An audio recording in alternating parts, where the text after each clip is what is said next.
Assalamualaikum warahmatullahi wabarakatuh. Halo guru semuanya, perkenalkan saya Desi Diana, guru IPA dari SMP Gojasinga. Saya ingin berbagi tentang pengalaman saya melakukan pembelajaran di masa pandemi untuk meningkatkan literasi siswa. Semoga cerita yang saya sampaikan ini bermanfaat dan menginspirasi guru semuanya. Selamat menyaksikan. Assalamualaikum warahmatullahi wabarakatuh. Halo guru semuanya, perkenalkan saya Desi Diana, guru IPA dari SMP 2 Jasinga. Saya akan menjelaskan praktik baik di masa pandemi yang saya lakukan di sekolah saya dengan judul kolaborasi solusi pembelajaran di masa pandemi. Saya akan melakukan diagnosis dahulu tentang PTMT di sekolah kami, yaitu yang pertama adalah keterbatasan ruang kelas dan juga guru mengajar di beberapa level. Ada guru yang mengajar di kelas 7 dan kelas 8 sehingga pembelajaran PTMT tidak bisa dilakukan setiap hari. Jadi bergantian antara kelas 7, kelas 8, dan kelas 9. Kemudian minat dan motivasi belajar siswa yang rendah sehingga pada saat pembelajaran mereka kurang antusias dan tidak bersemangat.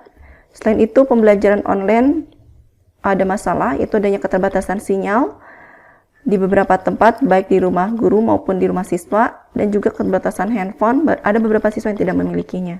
Sehingga kami memberikan solusi, yaitu pembelajaran kolaboratif berbasis proyek, di mana pembelajaran ini adalah kolaboratif dari 13 mata pelajaran dengan menggunakan model pembelajaran project based learning.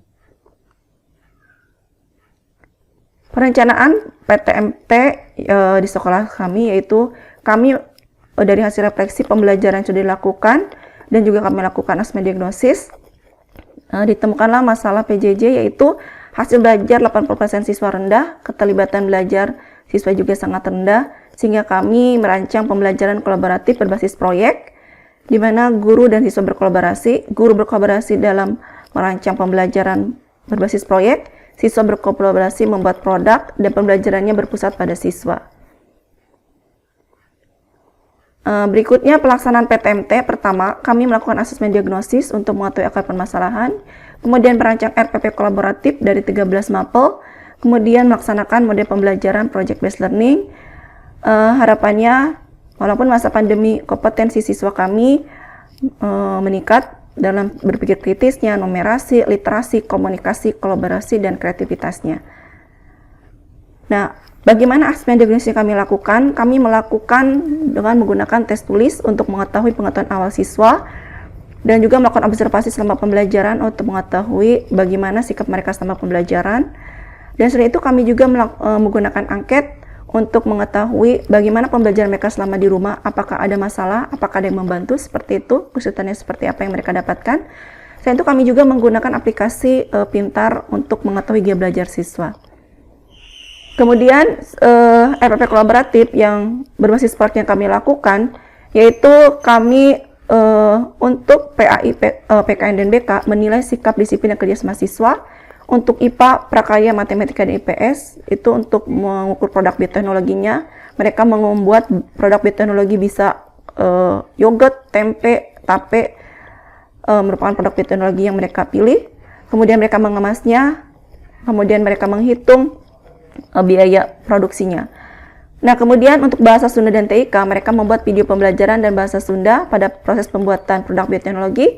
Untuk bahasa Indonesia, mereka membuat teks inspiratif yang bisa menginspirasi teman-teman lainnya memanfaatkan waktu di masa pandemi dengan hal yang produktif. Kemudian untuk bahasa Inggris, mereka membuat iklan dalam bahasa Inggris, mengiklankan produk bioteknologi. Untuk seni budayanya melakukan pameran atau dan karena masa pandemi pamerannya, penjualan itu hanya dilakukan secara online. Kemudian untuk pembelajaran PTMT-nya kami melakukan secara asinkronus, yaitu siswa menyimak video pembelajaran untuk membahas pengetahuan. Siswa juga meminjam buku dan mereka bisa membuka buku tentang materi bioteknologi di rumahnya masing-masing, dan komunikasi via WhatsApp group di kelompok kelas masing-masing. Kemudian kami juga melakukan pembelajaran secara sinkronus melalui Google Meet, di mana siswa bisa menanyakan hal yang belum dia pahami. Kemudian juga guru melakukan penguatan materi. Kemudian melalui sinkronus tatap muka, siswa menanyakan yang belum dipahami, kemudian diskusi dengan kelompoknya untuk merancang proyek yang akan mereka buat. Kemudian guru juga memberikan penguatan dan masukan terhadap pembelajaran dan juga proyek yang akan mereka buat. Dan selain itu, siswa juga melakukan asinkronus, yaitu mereka membuat produk kelas kolaboratif di rumah mereka masing-masing secara berkelompok. Kemudian hasil atau produk yang karya siswa itu yang pertama produk bioteknologi, ada berupa tape singkong, ada berupa yogurt, tergantung mereka membuatnya. Yang produk kedua adalah iklan dalam bahasa Inggris, yang ketiga adalah cerita inspiratif bahasa Indonesia, kemudian membuat drama Sunda. Itu ada 4 produk yang harus mereka kumpulkan selama pembelajaran kelas kolaboratif. Nah, kemudian evaluasi yang harus kami lakukan, evaluasi dari pembelajaran kolaboratif itu pertama, kolaborasi para guru harus ditingkatkan karena kami masing-masing terdiri dari 13 pelajaran, memiliki ide dan ego masing-masing sehingga harus bisa berkolaborasi dengan baik.